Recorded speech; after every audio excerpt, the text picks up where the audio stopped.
시청자 여러분 안녕하십니까? 이봉수의 정상회담 2부 시작하겠습니다. 더 이상 이제 대표님께서는 이제 김정숙의 팬더 브로치에 대해서 말씀하지 않으시고, 일단 저도 이걸 가십거리 이상으로는 생각하지 않지만, 좀 재미있는 방향에서 한번 좀 내용들을 좀 생각해 봤습니다.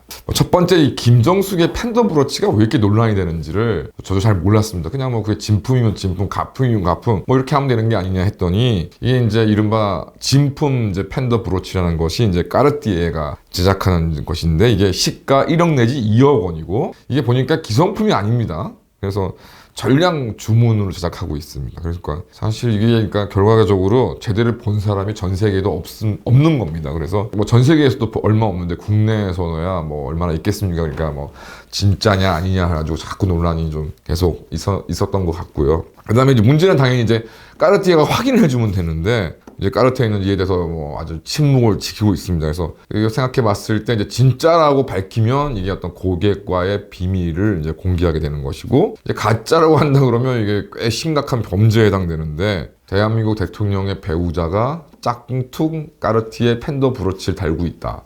이 얘기를 아무리 김정숙이 형편없는 사람이라 하더라도 그래도 일국의 정상의 배우자를 두고서 범죄자로 낙인 찍는 거는 곤란하겠죠. 그러니까 아마 까르띠에는 침묵을 좀 지키는 것으로 지금 보고 있고, 그다음에 이제 그 신문 기사를 보니까 이 팬더 브로치에 좀 재미있는 역사가 있습니다. 이게 이제 1936년 이제 각 즉위했던 영국 국왕 에드워드 8세가 내연 관계였던 이혼녀 출신인 미국인 심슨 이제 부인과 결혼하면서 이제 파동이 일어나게 됩니다. 그래서 이혼녀 출신이라는 이유, 당초 알려진 거는 이제 이혼녀 출신이라는 이유로 당시 영국 볼드윈 수상을 비롯한 영국 정계 및 엘리트 다수가 그 영국 성공의 수장인 영국 국왕이 이혼녀와 결혼할 수는 없다. 이건 절대 허용할 수 없다는 것 때문에 이제 갈등이 발생했다고 했습니다. 그래서 이거 사실은 이제 당시 언론 보도 등을 통해서 알려진 내용보다 더 복잡한 내용들이 있는데, 첫 번째는 이제 이혼녀라는 신분의 이제 문제인 것인데요. 그러니까 이제 심슨이라는 여성이 이제 에드워드 8세가 즉위하기 직전인가 직후인가 이제 이혼을 합니다.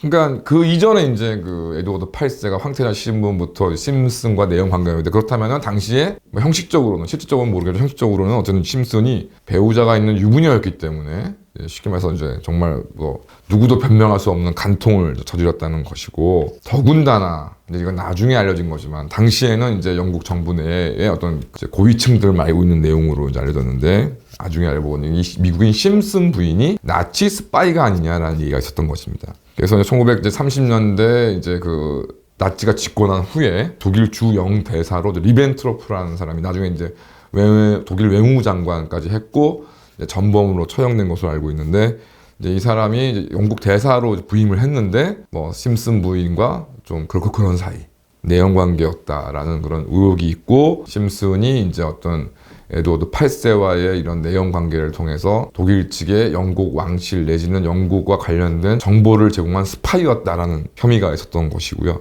여기 이제 이런 것들을 이제 공유하고 있는 상황에서 이제 사실 처칠이 이 에드워드 8세의 결혼을 지지하고 나섭니다. 그래서 오히려 이제 이 직후에 이제 처칠이 정계에서 완전히 왕따되는 게 이제 나치 독일에 대한 경고 이런 것과 함께 이제 이 에드워드 8세의 부적절한 결혼을 지지하는 입장을 보임으로 해서 이제 요 당시에는 이제 정계에서 완전히 왕따를 당하게 되는데요. 결국 이제 영국 정계의 압력 등에 이제 밀려서 에드워드 8세는 이제 자진 퇴위를 하고, 이제 동생인 조지 6세가 이제 즉위하게 되는 걸 잘 알고 계실 겁니다. 근데 이제 이 심슨 부인이 아주 좋아했던 것이 이제 이 브로치가 팬더 브로치였다고 하네요. 나중에 이제 에드워드 8세가 퇴위 이후에도 이제 윈저공으로 이제 자기를 받아가지고 사실 왕실로부터 상당히 이제 금전적인 지원을 계속 받았었는데, 이제 심슨이라는 사람이 워낙 낭비병이 끔찍해서 이제 팬더 브로치를 좋아할 정도로 낭비병이 심해서, 물론 일반 서민에 비해서는 풍족했지만 어떤 수입에 비해서는 에드워드 8세가 상대적 공공에 시달렸다고 합니다.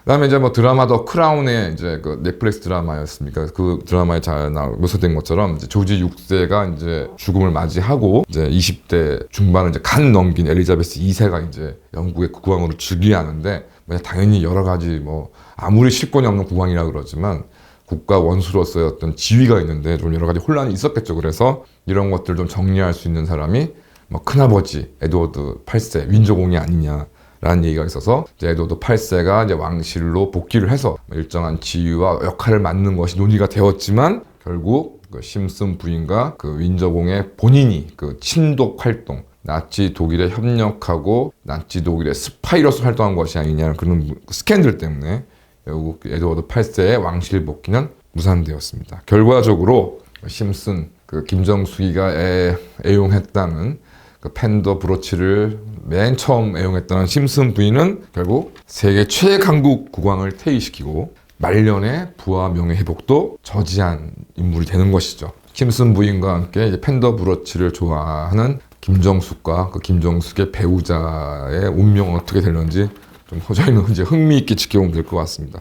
이와 좀 대비되는 것이 참 그 조지 6세라고 생각합니다. 영화 뭐 킹스 스피치 등에서 나오는 것 같이 말더듬이의 내성적인 성격, 그다음에 지적 능력에 대해서 여러 가지 얘기가 있지만 최소한 뭐 비범할 정도로 우수하진 않았다는 거는 뭐 100% 인정되는 사실인 것 같고요.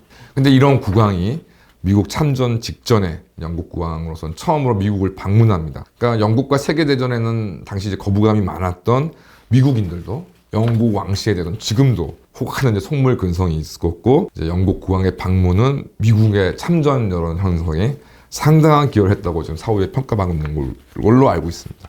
그 다음에 또 조지 6세 입장에서는 이 처칠이 에드워드 8세의 결혼을 지지한 것은 처칠이가 이른바 간신배 아니냐, 국왕의 어떤 의사에 무조건 맹목적으로 추정해서 어떤 이익을 얻으려고 하는 개인적인 어떤 비호감이 분명히 좀 있었던 것 같고요. 그러나 이제 이런 것들을 넘어서서 정말 이제 이태대전 개전 후에 영국이 절체절명의 위기에 빠졌을 때 협상, 뭐 말이 협상의 실적인 항복인 것이죠. 항복이냐 전쟁이냐의 갈림길에서 영화 이제 다키스타 아워에 나온 것처럼 처칠의 전쟁 강행 노선을 100% 지지해 줍니다. 실제로 조지 6세는 1차 대전에도 해군 장교로 참전한 적이 있는데, 물론 당연히 뭐 한포전이라든가 뭐 실제 전투에 전선에 참여한 것은 아니지만, 사실 그 2차 대전 중간에 이제 육군선 장관을 지낸 키치너가 이제 배를 타고 공무상 어떤 이 임무를 맡고 가다가 독일 잠수함 어뢰의 공격을 목숨을 잃은 것처럼 당시 전시의 1차 대전에도 전시의 군함에서 근무한다는 것 자체가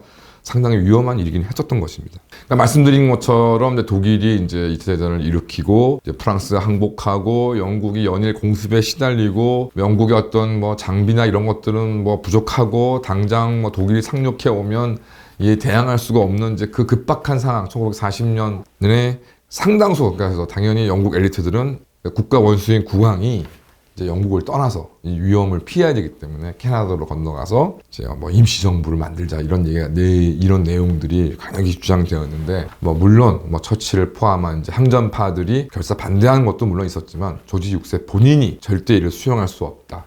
그래서 전쟁 기간 내내 버킹엄 궁전을 떠나지 않습니다. 그러던 와중에 이제 버킹엄 궁전이 이제 폭격을 당했고, 실제 물론 뭐 많은 사람들이 이제 국왕의 대피를 위해서 노력을 했겠지만은 뭐 자칫 잘못하면 좀 국왕의 생명도 좀 잃을 수 있는 그런 상당히 위험한 순간이었고, 이런 순간이 이제 발생을 하니까 이제 영국 정부가 당연히 이제 보안을 이유로 이제 언론을 통제를 합니다. 근데 이제 처칠이 이제 이 내용을 알고서 이제 버럭 화를 내면서 왜 이런 내용을 보도 통제를 하느냐, 오히려 알려야 된다.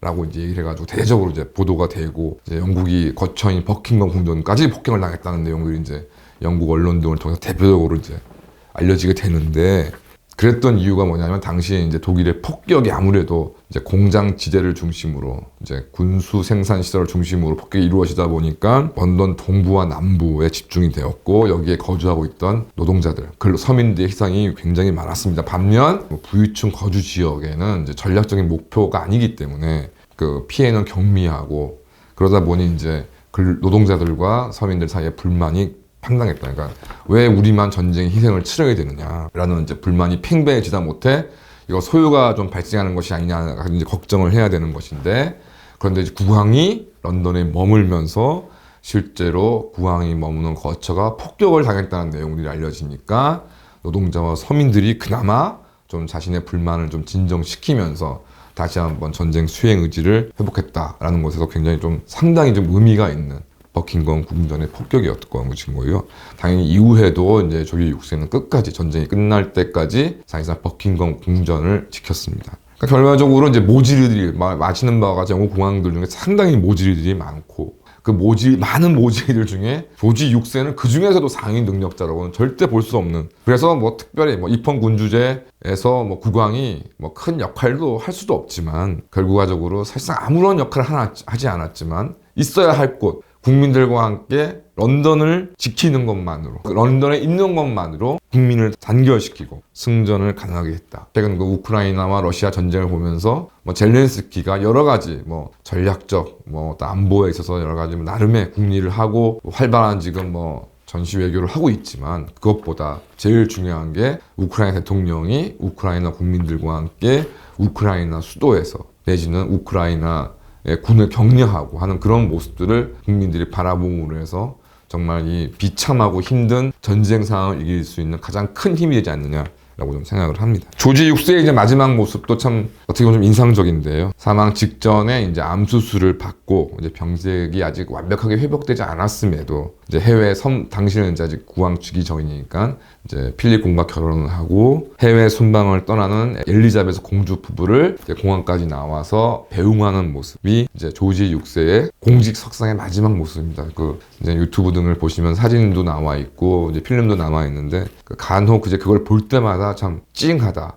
뭐 아무런 큰 능력도 없고 사실상 큰 역할도 안 했지만 그 영국을 지키는 국왕의 마지막 모습이 아니냐는 생각에서 개인적으로 굉장히 좀 찡한 느낌을 받는데요. 이러한 의미에서 조지 6세는 제 개인적으로는 영국 역사상 가장 위대한 왕이라고 저는 생각합니다. 있어야 할 곳에 있어야 할 시간에 그 자리를 지켰다는 것 그 하나만을 얘기하는 것이죠. 당선인이 여러 가지 지금 윤석열 당선인이 여러 가지 내용들을 얘기하고 있는데 과연 가장 유념해야 될 것이 무엇일까요? 저는 조지 6세의 사례처럼 지도자라 하면 정말 있어야 할 곳에 있어야 할 시간에 그 자리에 있는 거라고 생각이 듭니다. 이런 것들을 윤석열 당선인이 얼마 생각하고 있는지 저도 좀 궁금하고 뭐 조금 지켜보면 알게 되겠죠. 현재까지는 그런 생각이 있는지 잘 모르겠습니다. 감사합니다.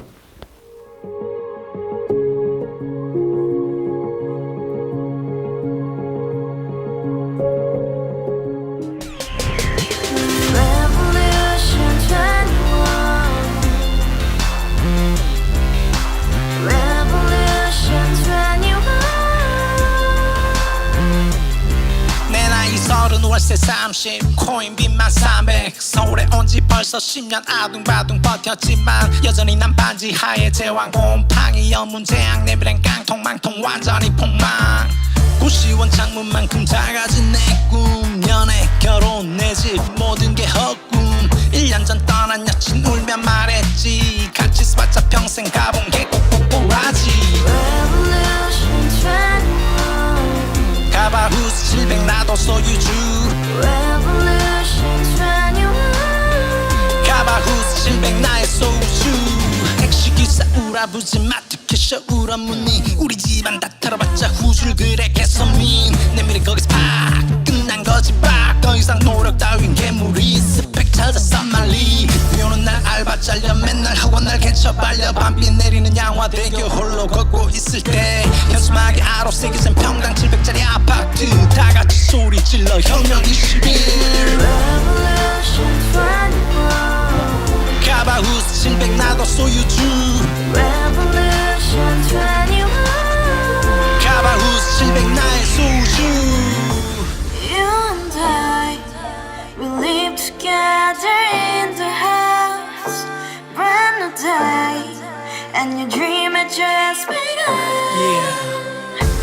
Revolution 21, only open happiness.